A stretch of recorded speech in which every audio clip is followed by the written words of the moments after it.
The man who feels no fear is not brave. He is broken. Somewhere along the way, he lost the signal that keeps men sharp, that keeps them alive, that keeps them growing. And in a world obsessed with eliminating fear, with numbing it, medicating it, or pretending it doesn't exist, we've forgotten something the ancient Stoics understood 2,000 years ago. Fear is not your enemy. Fear is your teacher. And the moment you stop running from it is the moment you become unstoppable. Think about it. We've been sold this lie, that courage means the absence of fear, that strong men don't feel it, that somewhere out there, the successful ones, the powerful ones, the ones who seem to move through life unshaken, they've figured out how to delete fear from their operating system. But that's not how it works. That's not how it ever worked. The most powerful men in history, emperors who ruled continents, philosophers who shaped civilizations, warriors who stared death in the face and didn't blink, they felt fear. Every single one of them. The difference is what they did with it. Seneca wrote, "We suffer more in imagination than in reality." And that single line holds the key to understanding why most men stay trapped. Fear isn't about what's happening. It's about what you imagine might happen. It's the movie you play in your head on repeat. The catastrophe that hasn't occurred yet. The rejection that exists only in your mind.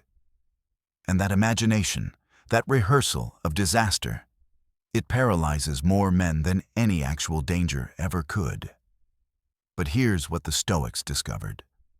That same imagination, the one that tortures you with worst-case scenarios, can be turned into your greatest weapon. Instead of letting fear control the narrative, you take control of fear. You don't avoid it.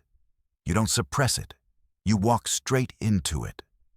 Because fear, when you understand it, when you master it, transforms into something else entirely. It becomes fuel. It becomes clarity. It becomes power. Let me explain what actually happens in your brain when fear strikes. Modern neuroscience has confirmed what the Stoics intuited 2,000 years ago. When you perceive a threat, your amygdala, the ancient alarm system buried deep in your brain, fires in about 40 milliseconds. Before you even consciously register the danger, your body has already reacted.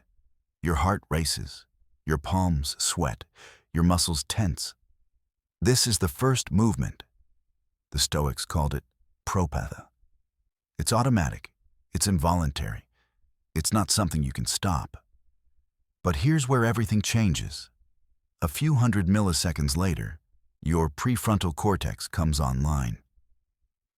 This is the rational part of your brain, the part that evaluates, the part that chooses.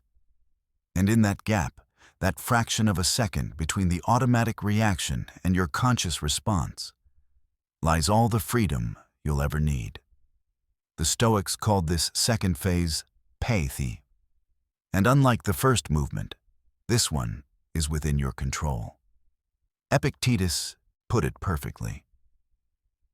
It's not things that upset us, but our judgments about things. The event itself is neutral. The fear response is biological. But what you decide to do with that fear, what meaning you assign to it, what story you tell yourself about it, that's where you have total power. Between the stimulus and the response, there is a space. And in that space is your choice. In that space is your strength. So how do you stop being fear's prisoner and become its master? The Stoics left us a protocol. 3 pillars that, when practiced consistently, transform fear from a force that controls you into a tool you wield. The first pillar is called Premeditatio Malorum, the premeditation of evils. And yes, it sounds dark. It sounds counterintuitive. But stay with me, because this is one of the most powerful mental exercises you'll ever encounter. The practice is simple. You deliberately visualize the worst things that could happen. Not to torture yourself, not to invite disaster, but to rob fear of its greatest weapon: surprise. Seneca did this religiously. He would mentally rehearse losing his wealth, his status, his health, even his life. Not because he was morbid, but because he understood that what you've already faced in your mind cannot ambush you in reality. The man who has anticipated the coming of troubles, he wrote, takes away their power when they arrive. Ferriss modernized this into what he calls fear setting. You take whatever you're afraid of, and you break it down. What exactly am I afraid of? What could I do to prevent this from happening? And if the worst case actually occurred, how could I repair the damage? When you do this, something remarkable happens. The fear that seemed overwhelming when it was vague and undefined shrinks down to manageable size when you force it into specificity. You realize that most of what you fear is recoverable, that the disaster in your head is far worse than any reality you'd actually face. And that clarity, that understanding, frees you to act instead of freeze. The second pillar is voluntary discomfort. And this is where Stoicism separates itself from every other philosophy that tells you to simply think your way out of fear. Thinking isn't enough. You have to train. Cato the Younger understood this better than almost anyone. He was a Roman senator, one of the most respected men in Rome, wealthy beyond measure. And yet, he would walk barefoot through the city in heat and cold. He wore unusual clothing so people would laugh at him. He put himself on strict, minimal rations. Why would a man with everything deliberately choose hardship? Because Cato knew what most men never learn. We don't fear the actual discomfort. We fear the idea of it. And the only way to dissolve that fear is to make discomfort familiar. When you've already felt hunger, you no longer fear losing a meal. When you've already endured cold, the threat of cold loses its grip on you. When you've already faced ridicule and survived, the fear of judgment evaporates. Musonius Rufus taught that we will train both soul and body when we accustom ourselves to cold, heat, thirst, hunger, scarcity of food, hardness of bed, abstaining from pleasures, and enduring pains. This isn't masochism. This is inoculation. You're building immunity to the fears that keep other men paralyzed. Most men spend their lives terrified of losing what they have. The Stoic has already practiced losing it, and in that practice, he finds freedom. The third pillar is the dichotomy of control. And this might be the most important concept in all of Stoicism. Epictetus, who was born a slave and rose to become one of the most influential philosophers in history, opened his teaching with this fundamental distinction. Some things are within our control, and some things are not. Within your control are your opinions, your desires, your aversions, your actions. Outside your control is everything else. Other people's thoughts, other people's behavior, the weather, the economy, the outcome of any situation once you've done your part.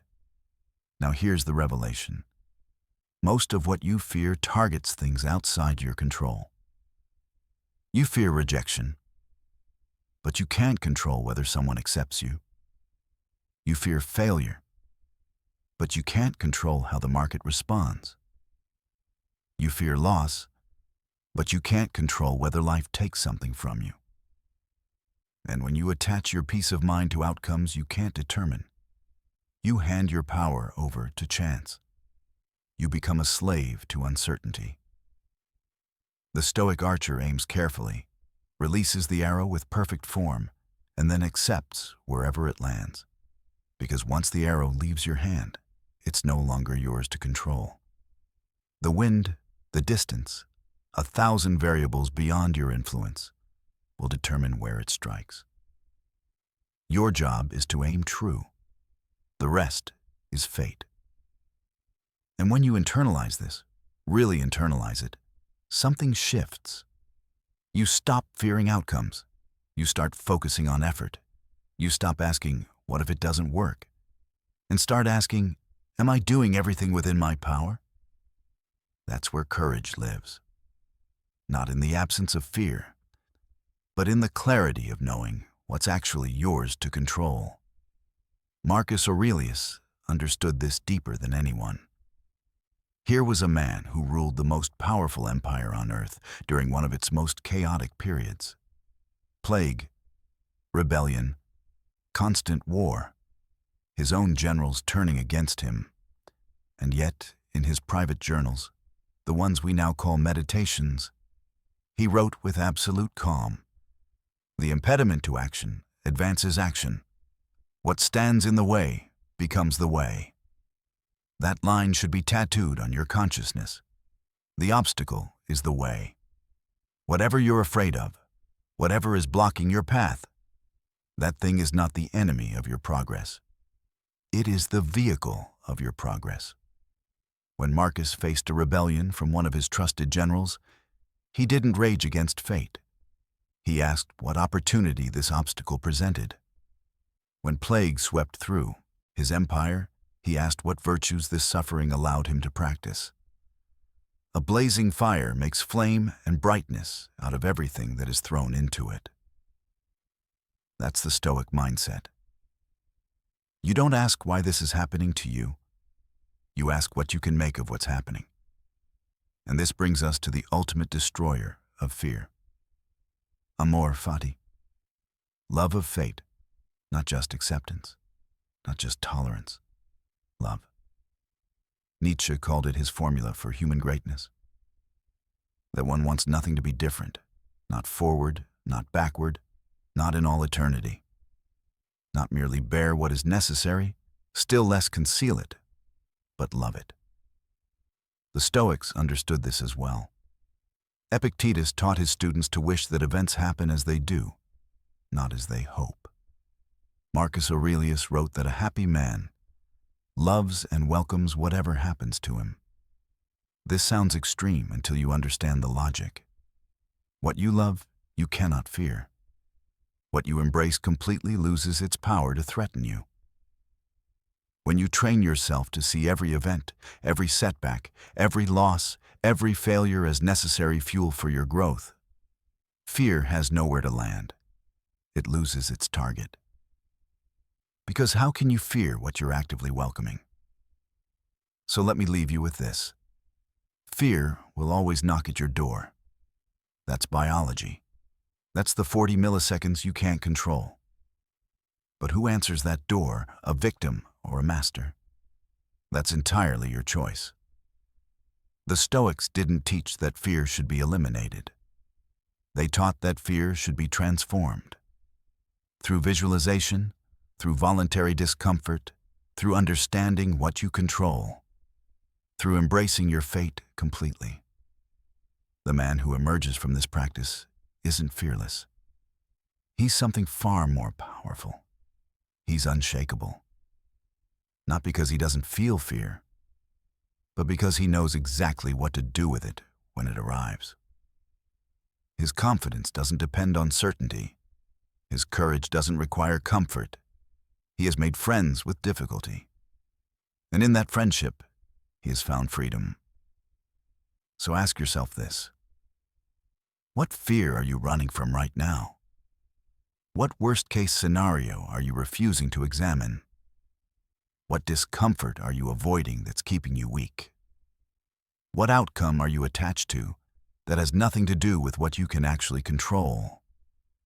The answers to those questions point directly to where your growth lives.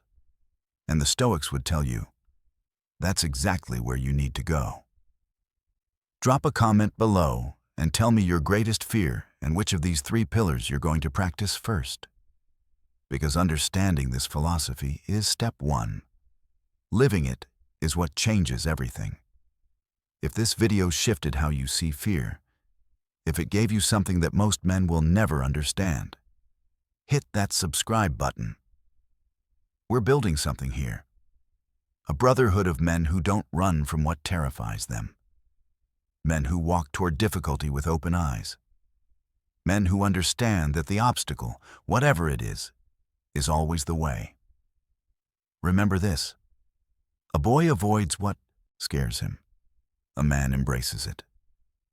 And that, brother, is the difference that changes everything.